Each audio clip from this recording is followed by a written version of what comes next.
सबसे पहले welfare facility क्या होता है, व्हाट इज़ वेलफेयर फैसिलिटी।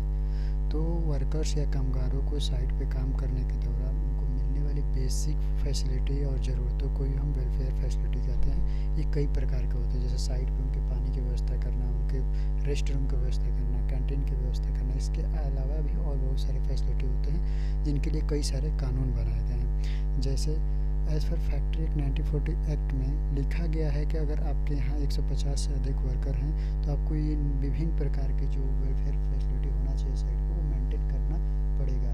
और इसको कभी भी आपके स्टेट गवर्नमेंट का फैक्ट्री इंस्पेक्टर या फैक्ट्री चीफ जो होता है या जो वेलफेयर ऑफिसर होता है वो आपके फैक्ट्री में आकर विजिट कर सकता है, चेक कर सकता है कि वो फैसिलिटियाँ आपके यहाँ है या नहीं। अगर नहीं है तो वो आपको नोटिस भी उसके लिए दे सकता है।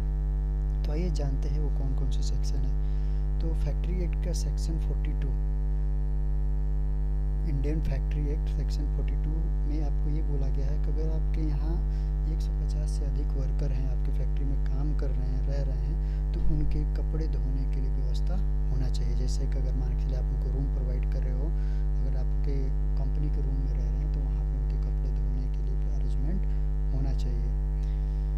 सेक्शन 43 जो है फैक्ट्री एक्ट 1948 का सेक्शन 3 में आपको बोला गया है कि उनके कपड़े सुखाने और कपड़े रखने की व्यवस्था होनी चाहिए।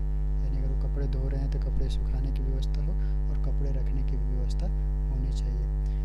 आगे सेक्शन 44 फैक्ट्री एक्ट 1948 के सेक्शन 44 में आपको बोला गया है अगर आपके फैक्ट्री में अगर जो वर्कर हैं वो लगातार खड़े होकर काम कर रहे हैं या कोई ऐसा लोकेशन है जहाँ हम बैठ के भी काम कर सकते हैं, कंटिन्यू खड़े हुए कर रहे हैं, तो ऐसे वर्करों के लिए उनके बैठने के लिए व्यवस्था होनी चाहिए, यानी सिटिंग अरेंजमेंट होना चाहिए। सेक्शन 45 में आपको बोला गया है कि आपके साइट पे फर्स्ट एड की व्यवस्था होनी चाहिए, साथ ही में एक फर्स्ट एडर चाहिए जो इमरजेंसी केस में आपके वर्कर्स को अगर कोई चोट लगती है तो उनको हेल्प कर सके।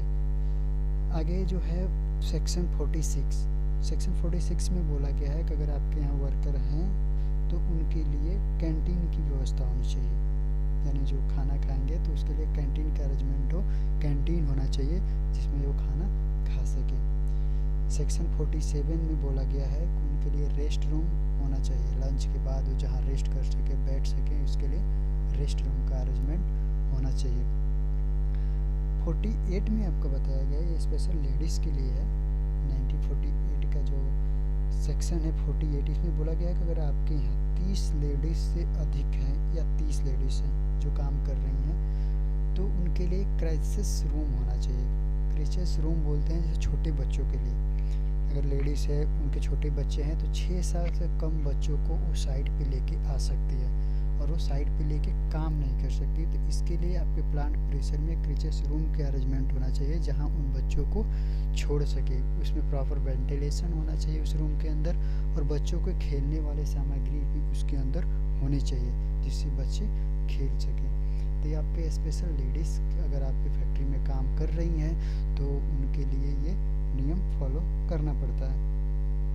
सेक्शन 49 में बताया गया है कि अगर आपके फैक्ट्री में 500 से अधिक एम्प्लॉय हैं या वर्कर हैं जो काम कर रहे हैं तो उनके ऊपर आपको एक वेलफेयर ऑफिसर को अपॉइंट करना पड़ेगा जो उनकी जो भी शिकायतें होती हैं उनको सुनता है। जैसे किसी के रूम में लाइट नहीं है, किसी के रूम में पानी नहीं आ रहा है, तो ये सारी शिकायतों को वो सुनेगा, नोट करेगा और उसको रिजॉल्व करेगा। तो ये एज़ फॉर फैक्ट्री एक्ट के हिसाब से ये सारे वेलफेयर फैसिलिटी हैं जो हमारे फैक्ट्री या कंपनी के अंदर फॉलो होना चाहिए। अगर हम इसको फॉलो नहीं कर रहे हैं तो आपका जो स्टेट गवर्नमेंट के जो भी एरिया इंस्पेक्टर या वेलफेयर इंस्पेक्टर या आपका जो फैक्ट्री इंस्पेक्टर होते हैं वो भी इनको चेक कर सकते हैं। अगर वो चेक करते हैं या कोई वर्कर आपको शिकायत करता है तो उसके ऊपर चेक करते हैं तो आपको नोटिस दे सकते हैं इसके अगेंस्ट में, क्योंकि ये सेंट्रल गवर्नमेंट का रूल है, फैक्ट्री एक्ट का रूल है कि ये सारी व्यवस्थाएं आपके प्लांट में होना चाहिए। अगर आपके वर्कर काम कर रहे हैं तो ये सारी सुविधाएं उनको मिलनी चाहिए। तो दोस्तों इस छोटी सी वीडियो में हमने यही जानकारी देने की कोशिश किया। आशा करता हूँ आपको वीडियो अच्छा लगा होगा, तो चैनल को सब्सक्राइब करिए और मिलते हैं ऐसे किसी नेक्स्ट वीडियो में। तब तक के लिए धन्यवाद।